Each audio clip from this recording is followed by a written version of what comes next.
கூட்டி வாழும் செய்தியர்களே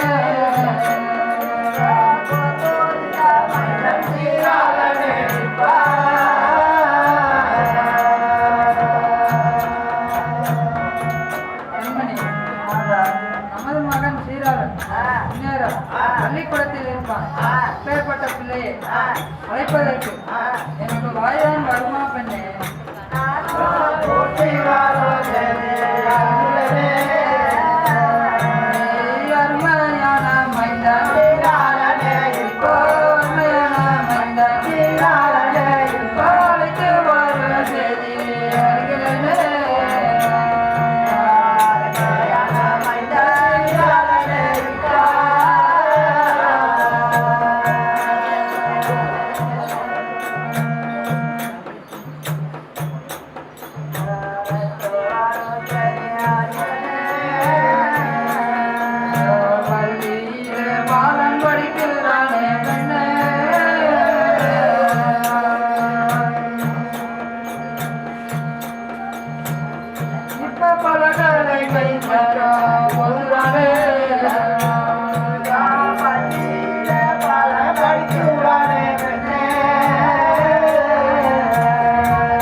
பள்ளிக்கூடத்தில் சகல பிள்ளைகளோடு படித்துக் கொண்டிருப்பான். அப்பேற்பட்ட பிள்ளையை வாடா மகனே என்று அழைக்க என் வாய்தான் வருமா? நமது மகனை அழைத்து வருவதற்கு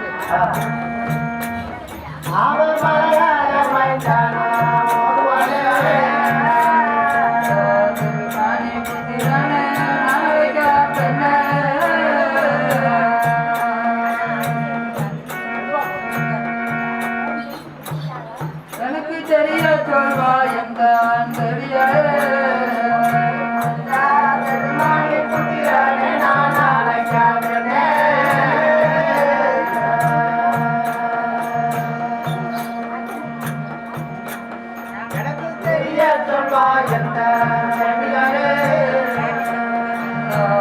மானி புத்திரானே நான் அழைக்க பெண்ணை தெரிய சொல்வா எந்த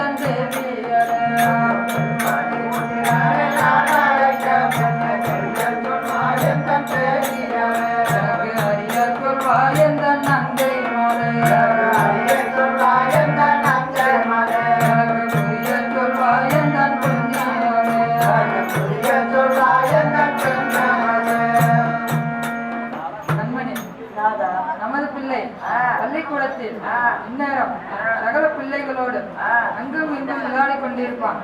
அப்படிப்பட்ட பிள்ளையை ஆடா மகனே என்று அழைக்க வாய்தான் வருமா? நமது மகனை அழைத்து வர ஒரு உபாயம் சொன்னால் அழைத்து வருகிறேன். தவறினால் அக்காரியம் என்னால் ஆகாத பெண்ணே. நண்பனே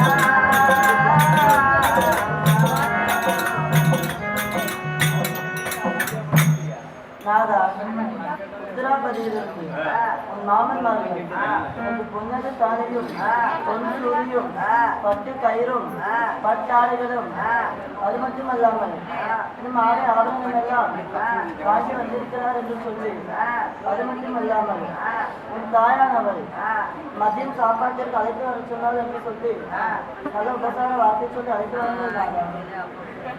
சீக்கிரம் நமது மகன் சீராளனை அழைத்து வருகிறேன். அழைத்து வந்தாங்க.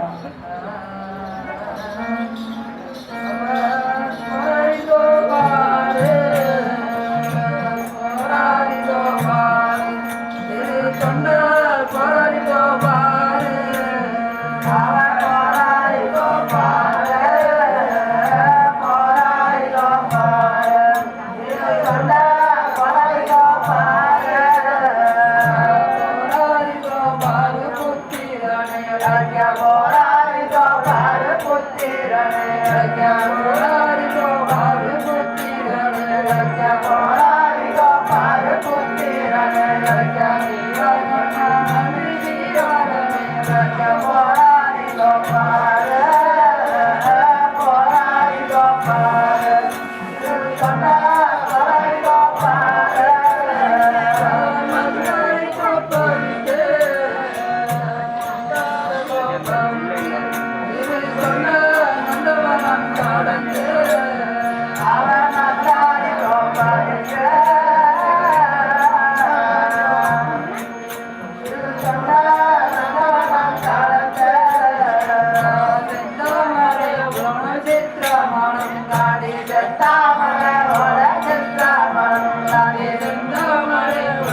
இந்த பிரகாரம் திருத்தொண்டரானவர் பள்ளியில் படிக்கப்பட்ட சீராளனை அழைக்கப் போகையில் பள்ளிக்கூடத்தில் வாசிக்கும் சீராளனுக்கு உதவியாகப்பட்டவர் வாசகம் செய்கிற விதம் காண்க.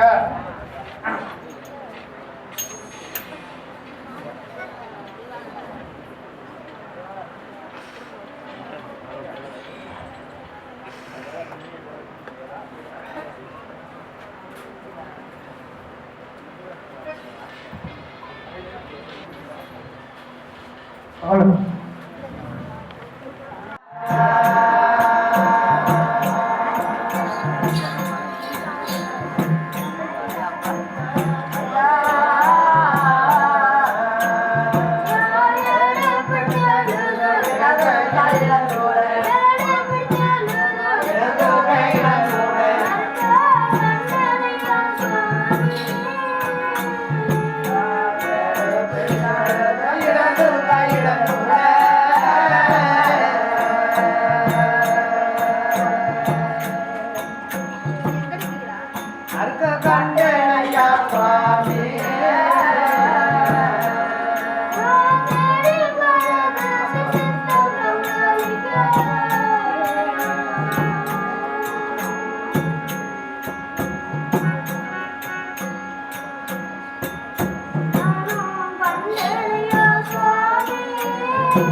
தங்கள் மனைகள் நிச்சயம் செய்யும் போது நான் கண்ட கனவு என்னவென்றால் என் தந்தையானவர் என்னை அழைத்து கொண்டு போய் என் தாய் கையில் ஒப்புவித்து ஸ்நானம் செய்வித்து ஆடை ஆபரணமெல்லாம் தரித்து என் தாயானவர் காலை பிடிக்கவும் என் தகப்பனானவர் கத்தியை கழுத்தை அறுக்கவும் தலை ஆகாது என்று வெளியே போடவும் மற்றவையெல்லாம் பொறிகறி புரிகுழம்பு செய்து ஒரு தவசாருக்கு அமுதளித்து மறுபடியும் தங்கள் பாதார வந்து தடைய கண்டனையா சுவாமி. நீ ஒண்ணும் சாதாரண குழந்தை இல்லையப்பா. உனக்காக உன் தாய் தந்தை இருவரும் பட்ட கஷ்டம் கொஞ்சம் நஞ்சம் இல்லை. அவத்தினாலும் தானத்தாலும் பெற்றெடுத்த குழந்தை அல்லவா. அதுவும் உன் தாயார் இடத்தில் கொடுத்து உன்னை அறுத்து அந்த தவசியாருக்கு அமுது படைத்த பிறகும் நீ மீண்டும் வருவாய் என்று சொன்னாய் அல்லவா. அதுபோல உனக்கு ஒன்றும் ஆகாது. நீ தேவாரம், திருவாசகம், திருப்புகழ் இப்பேற்பட்ட பெரிய புராணங்கள் எல்லாம் படித்து கொண்டு சந்தோஷமாக பள்ளியில் பல பிள்ளைகளுடன் விளையாட்டு கொண்டிருந்த சீராளா.